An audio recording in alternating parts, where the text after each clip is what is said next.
فإن اصول الشرع ثلاثہ الکتاب والسنہ واجماع الامہ۔ السلام علیکم ورحمۃ اللہ تعالی وبرکاتہ۔ بسم اللہ الرحمن الرحیم۔ وہو نظیر ما سبق ان التعلیق بالشرط لا یوجب النفی عند عدمہ۔ اس سے پہلے کی گفتگو یہ تھی کہ اطلاق اور تقیید دونوں جب سبب میں وارد ہوں، یعنی ایک سبب مطلق ہے اور دوسرا سبب مقید ہے، تو وہاں پر مطلق کو مقید پر محمول نہیں کیا جاتا، بلکہ سبب مطلق اپنی اطلاق پر جاری ہوگا اور سبب مقید اپنی تقیید پر، کیونکہ اسباب میں کوئی تزاحم نہیں ہوتا۔ اب اس کی نظیر بیان کرتے ہوئے فرماتے ہیں کہ وہو نظیر ما سبق، اور یہ اس کی نظیر ہے جو اس سے پہلے جس کا بیان آ چکا ہے، ان التعلیق بالشرط لا یوجب النفی عند عدمہ۔ تعلیق بالشرط نفی حکم کو واجب نہیں کرتی، عند عدمہ اپنے عدم کے وقت، یعنی شرط کے معدوم ہونے کے وقت تعلیق بالشرط نفی حکم کو واجب نہیں کرتی۔ یعنی ایسا نہیں ہے کہ شرط نہ پائی جائے تو حکم وہاں پر نہیں پایا جا سکتا ہے، یہ کوئی ضروری نہیں ہے، بلکہ ایسا بھی ہو سکتا ہے کہ جس شرط پر حکم کو معلق کیا گیا ہے اس شرط کے بغیر بھی حکم پا لیا جائے، ایسا ہو سکتا ہے۔ فصار الحکم الواحد قبل وجودہ معلقا و مرسلا، تو ایک حکم اپنے وجود سے پہلے معلق بھی ہو سکتا ہے اور مرسل بھی ہو سکتا ہے، یعنی کوئی حکم اپنے موجود ہونے سے پہلے کسی شرط پر معلق بھی ہو سکتا ہے، اور یہ بھی ہو سکتا ہے کہ اس شرط سے مرسل ہو، یعنی آزاد ہو، اس شرط سے مطلق اور آزاد ہو، یہ بھی ہو سکتا ہے۔ تو اگر کوئی حکم کسی شرط پر معلق کیا گیا تو اس سے یہ لازم نہیں آتا کہ شرط پائی جائے گی تبھی حکم پایا جائے گا، بلکہ یہ ہو سکتا ہے کہ اس شرط کے بغیر بھی حکم پا لیا جائے۔ اس کی ایک بڑی واضح مثال ہم ذکر کر دیتے ہیں کہ ایک شخص کی بیوی گھر سے نکلی اور شوہر نے اس عورت سے کہا، اس بیوی سے کہا جو اپنی شوہر کی اجازت کے بغیر گھر سے چلی گئی، اس سے کہا کہ ان دخلت الدار فانت طالق ثلاثا، یعنی اگر تو گھر میں آ گئی، گھر میں داخل ہو گئی تو تجھے 3 طلاق۔ اس جملے میں شوہر نے 3 طلاق کو ایک شرط پر معلق کیا ہے، لیکن اس کا یہ مطلب نہیں ہے کہ جب شرط پائی جائے گی تبھی اس پر 3 طلاق پڑے گی۔ یہ بھی ہو سکتا ہے کہ شوہر یہ سوچے کہ یہ گھر میں پتہ نہیں کب آئے گی، کب یہ داخل ہوگی گھر میں، معلوم نہیں، تو اب سوچا کون انتظار کرے اس کا، یہ سوچا کہ فوراً ہی اسے طلاق دے دے، تو اس نے منجزاً یعنی بغیر تعلیق بشرط کہ اس نے طلاق دے دی اور یہ کہہ دیا انت طالق ثلاثا، تو یہاں پر شرط کے بغیر بھی حکم پا لیا گیا، یعنی 3 طلاق اس کے اوپر پڑ گئی۔ فصار الحکم الواحد، اس لیے ایک حکم اگر کسی شرط پر معلق ہے تو اس سے یہ لازم نہیں آتا کہ جب شرط نہیں پائی جائے گی تو حکم نہیں پایا جائے گا، یہ ہو سکتا ہے کہ اس کے بغیر بھی حکم پا لیا جائے۔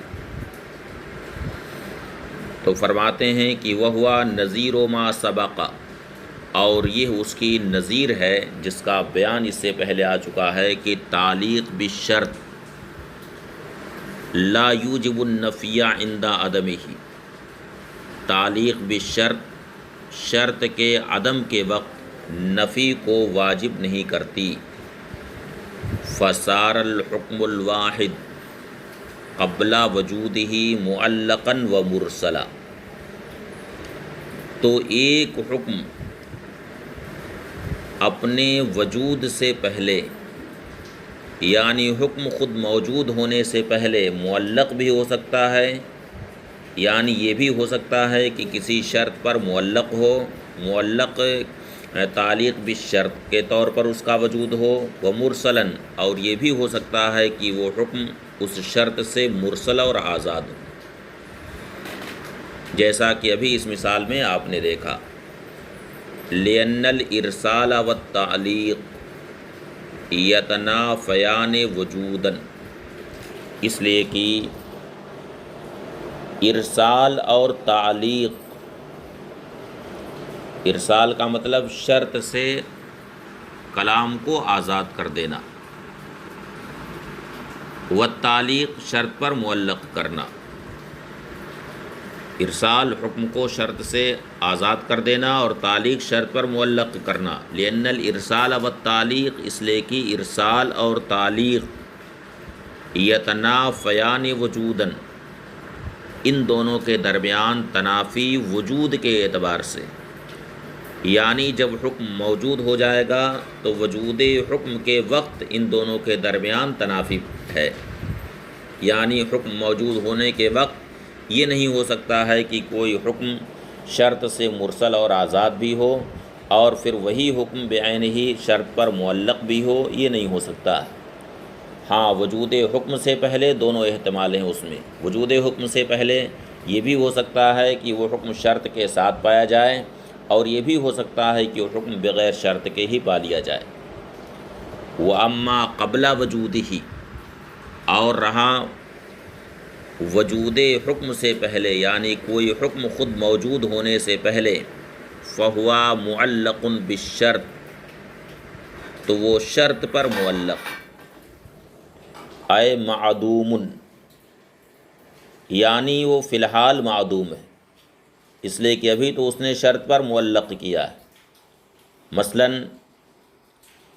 ابھی وہ مثال دی گئی کہ ایک شخص کی بیوی اپنے شوہر کی اجازت کے بغیر گھر سے نکل گئی، تو اس عورت سے اس نے شرط پر معلق کر کے کہا کہ ان دخلت الدار فانت طالق ثلاثا، تو یہاں پر فی الحال وہ حکم معدوم ہے،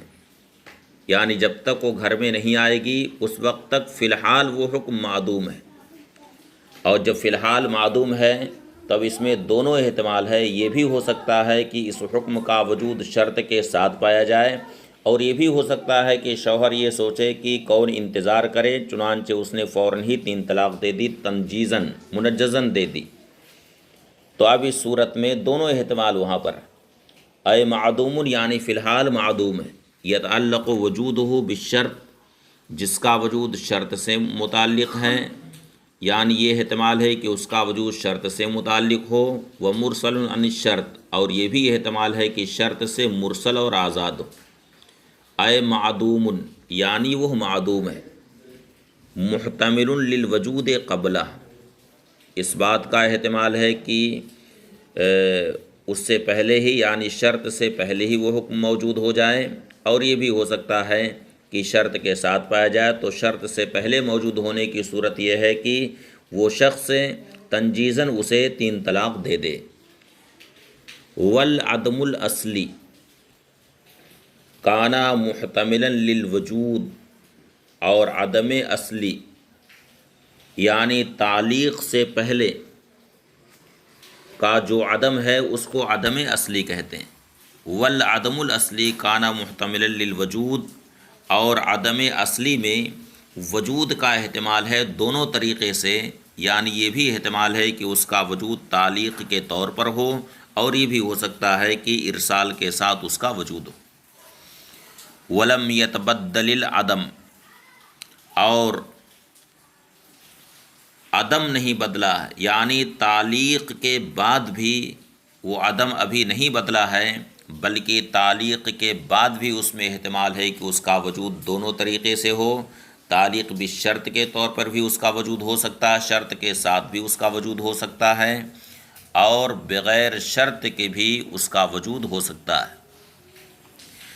تو فرماتے ہیں والعدم الاصلی، اور عدم اصلی، عدم اصلی کا مطلب قبل تعلیق، کانا محتملا للوجود، اس میں وجود کا احتمال ہے، یعنی دونوں طریقے سے وجود کا احتمال ہے، تعلیق بالشرط کے طور پر بھی اور بغیر تعلیق بالشرط کے یعنی ارسال کے طور پر بھی۔ ولم یتبدل العدم، اور عدم نہیں بدلا، یعنی تعلیق کے بعد بھی اس عدم میں کوئی تبدیلی نہیں آئی ہے، بلکہ جیسے قبل تعلیق اس میں دونوں احتمال تھا، دونوں طریقے سے وجود کا احتمال تھا، اسی طرح سے تعلیق کے بعد بھی اس میں دونوں طریقے سے وجود کا احتمال ہے۔ فصارا محتملا للوجود بطریقین، تو اس میں وجود کا احتمال دونوں طریقے سے ہے، یعنی یہ بھی احتمال ہے کہ معلق بالشرط کے طور پر اس کا وجود ہو، اور یہ بھی ہو سکتا ہے کہ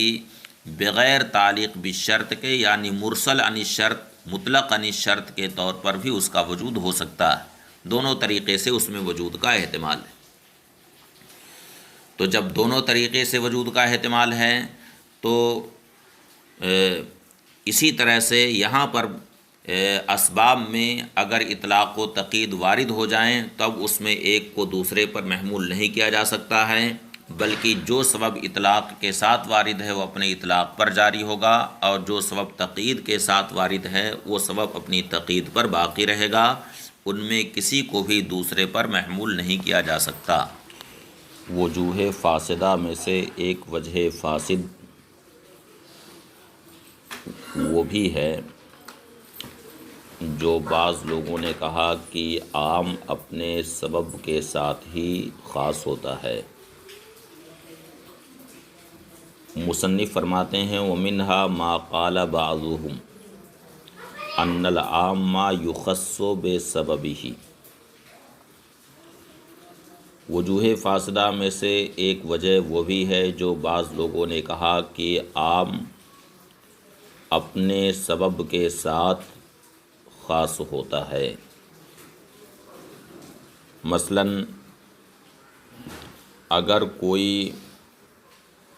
حکم عام کسی شخص خاص کے تعلق سے کسی نص میں وارد ہے، مثلاً بارگاہ رسالت مآب صلی اللہ علیہ وسلم میں کسی شخص نے کوئی سوال کیا، نبی کریم صلی اللہ علیہ وسلم نے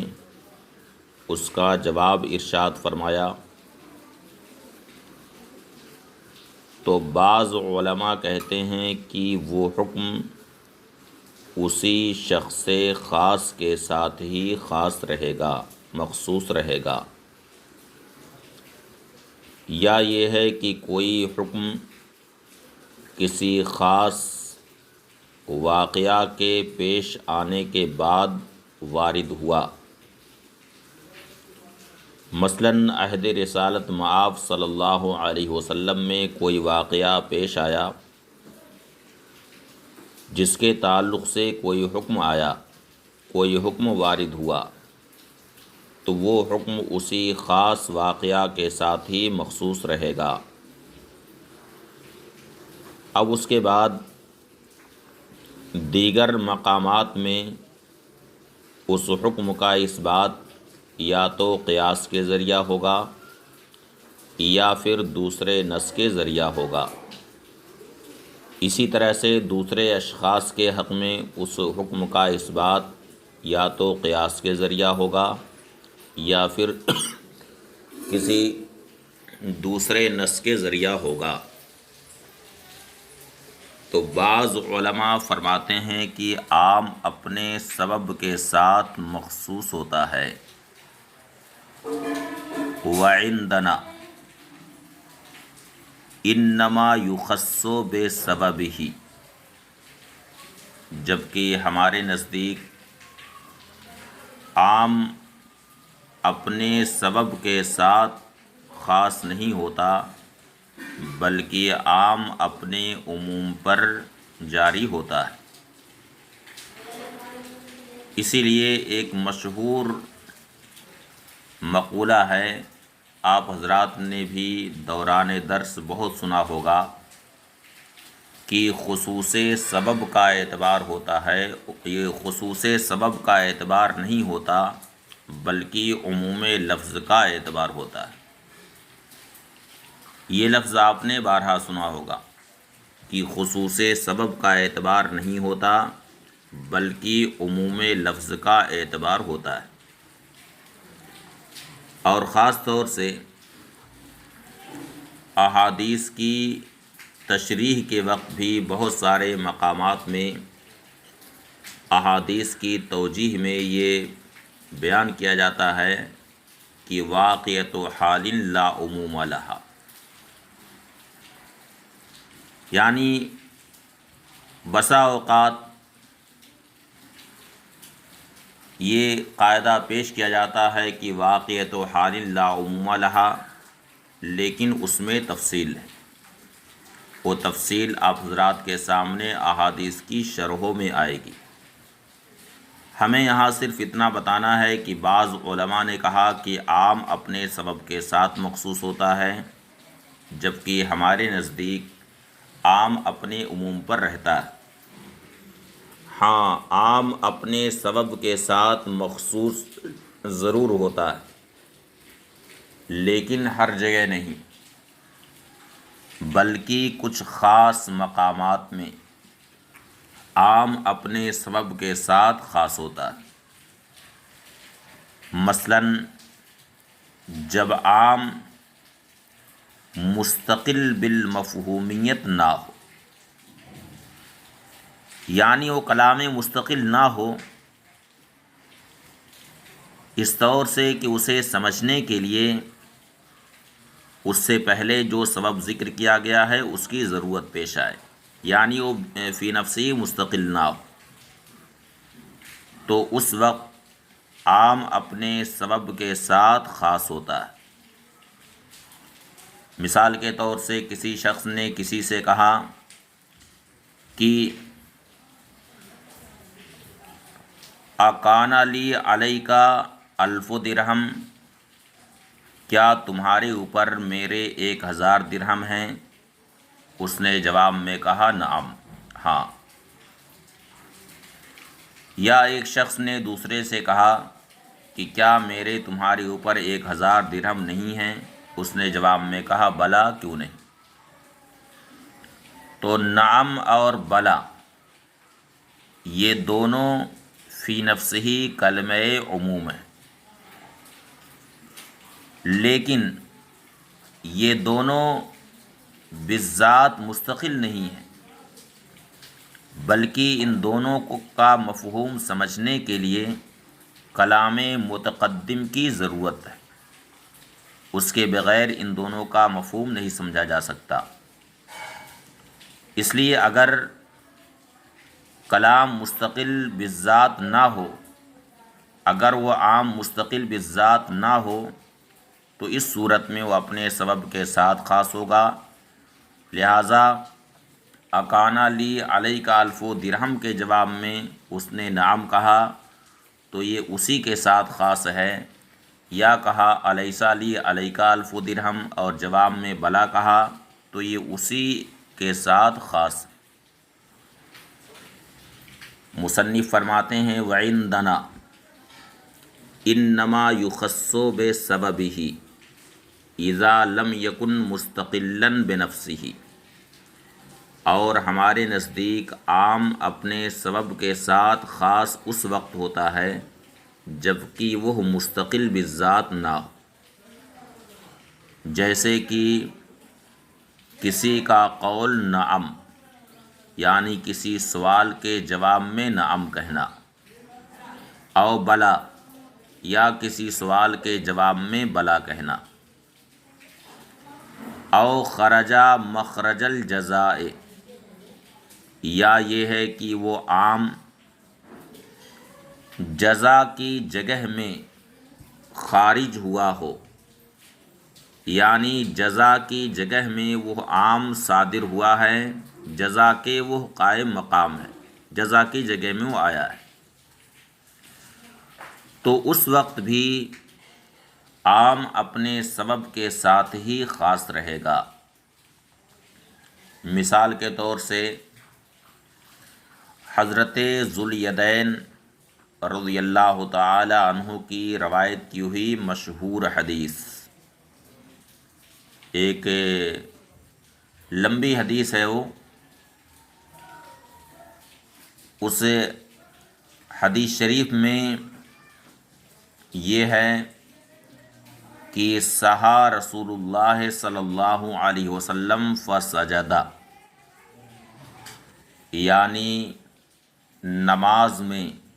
رسول اللہ صلی اللہ علیہ وسلم سے سہو ہوا تو رسول اللہ صلی اللہ علیہ وسلم نے سجدہ کیا، تو سجدہ یہ کلمہ عام ہے جو ہر سجدے کو شامل ہے، لیکن یہاں پر یہ کلمہ عام جزا کی جگہ میں آیا ہے، جس کی علامت یہ ہے کہ اس پر فا داخل ہے، تو جب یہ جزا کی جگہ میں آیا ہے تو یہ اپنے سبب ہی کے ساتھ خاص ہوگا، لہٰذا اس سجدے سے ہر سجدے کو مراد نہیں لیا جا سکتا، بلکہ اس سے خاص سجدہ سہو مراد ہے۔ اسی طرح سے جیسا کہ اس سے پہلے اس نے ایک سوال کے جواب میں نعم کہا، یعنی اکانا لی علیہ کا الف درہم، اس کے جواب میں اس نے نعم کہا، یعنی ایک شخص نے پوچھا کہ کیا میرے تمہارے اوپر 1000 درہم ہیں، اس نے کہا ہاں، تو نعم اگرچہ کلمہ اقرار ہے جو ہر قسم کے اقرار کو شامل ہے، مگر یہاں یہ ہے چونکہ مستقل بالذات نہیں ہے، اس لیے یہ خاص اسی اقرار کو شامل ہے جس کے تعلق سے اس کا مخاطب اس سے کہہ رہا ہے، یعنی 1000 درہم ہی کے اقرار کے تعلق سے خاص اس شخص کے حق میں اسی کے ساتھ یہ خاص۔ او خرجا مخرج الجواب، یا یہ ہے کہ عام جواب کی جگہ میں آیا، تو چونکہ جواب کے تعلق سے مشہور یہ ہے کہ جواب سوال ہی کی طرف عائد ہوتا ہے، جیسا سوال ہوتا ہے اسی کے مطابق جواب ہوتا ہے، تو اگر عام جواب کی جگہ میں آیا ہو وہ بھی اپنے سبب ہی کے ساتھ، یعنی اسی سوال کے ساتھ وہ خاص رہے گا۔ اس کی مثال یہ ہے کہ ایک شخص کھانا کھا رہا تھا اور دوسرا شخص اسی وقت پہنچ گیا، یا یہ ہے کہ کھانا نہیں کھا رہا تھا بلکہ یوں ہی بلایا کسی کو، کہا کہ تعال تغدی معی، یعنی آؤ میرے ساتھ صبح کا کھانا کھاؤ، تو اس نے جواب میں کہا واللہ لا اتغدی، واللہ میں کھانا نہیں کھاؤں گا، تو یہاں پہ لا اتغدی یہ ہے کلمہ عام ہے،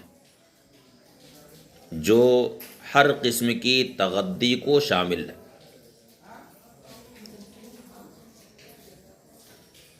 تو اگرچہ یہ کلمہ عام ہے مگر یہ کلمہ عام جواب کی جگہ میں آیا ہے، اور جب یہ جواب کی جگہ میں آیا ہے تو جواب کا تقاضا یہ ہے کہ خاص یہ اسی غدا کے ساتھ خاص ہے جس کی طرف اسے دعوت دی گئی ہے۔ لہٰذا اگر خاص اسی کھانے کو وہ کھائے گا جس کی طرف اسے بلایا گیا ہے جب تو وہ حانث ہوگا، لیکن اس کے بعد اگر اس نے دوسرا کوئی کھانا کھا لیا تو اس صورت میں وہ حانث نہیں ہوگا۔ فرماتے ہیں او خرجا مخرج الجواب، یا یہ ہے کہ جواب کی جگہ میں وہ عام آیا، کل مدعو الی الغدا، جیسا کہ وہ شخص جس کو صبح کے کھانے کی دعوت دی گئی، وہ یقول، اور وہ یہ کہے واللہ لا اتغدا، واللہ میں کھانا نہیں کھاؤں گا۔ تو یہ عام چونکہ ایک سوال کے جواب میں ہے اس لیے اسی سوال کے ساتھ ہی یہ خاص رہے گا۔